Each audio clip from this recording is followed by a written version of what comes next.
compare the music scene in Washington State compared to other cities you played in, and particularly here in LA? Well, LA. LA so far, we haven't. Is this your first time here? Yeah. it's our Okay. first time. We haven't really played with, like the other night we didn't even play with another band because they didn't Bring anybody. They Bring didn't tell a crowd, anybody about so- the show, so they didn't get to play. So I guess as far as like LA bands, they just fucking don't give a shit.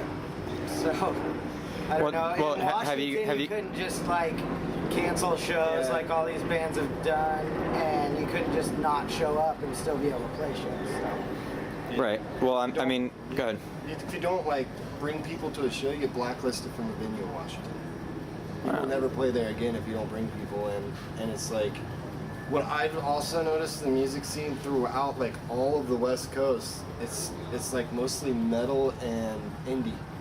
Indie downtown, metal surrounding it. It's really weird. You meet a lot of really good bands in between, but there's a lot of that scene throughout every major city.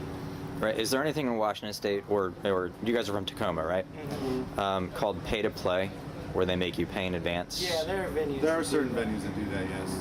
How do you guys feel about that model? It's stupid. Yeah. Obviously, we don't like to pay money to play. I mean, being a band, we're broke and on the road, so we don't have us. Yeah.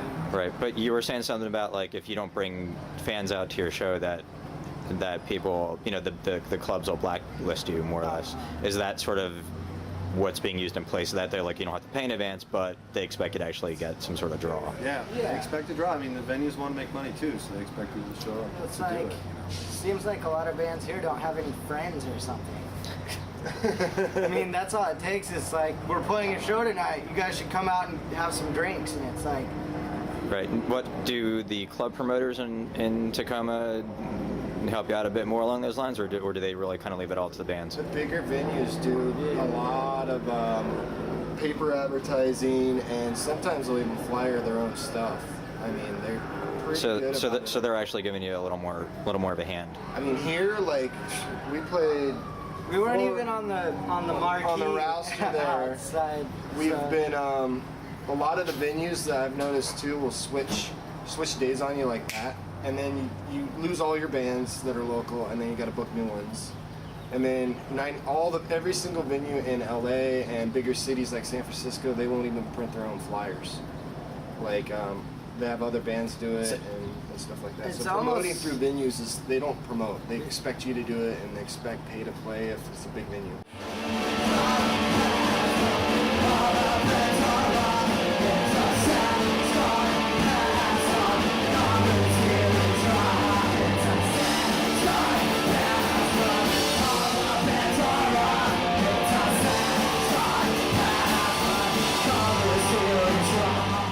If you could change one thing about the indie music scene, anything at all, what would you change?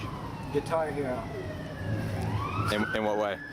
It just wouldn't exist. Yeah, basically. Everybody has their own band in their living room, and they don't even know how to play a fucking instrument. And then, Not that I do either, but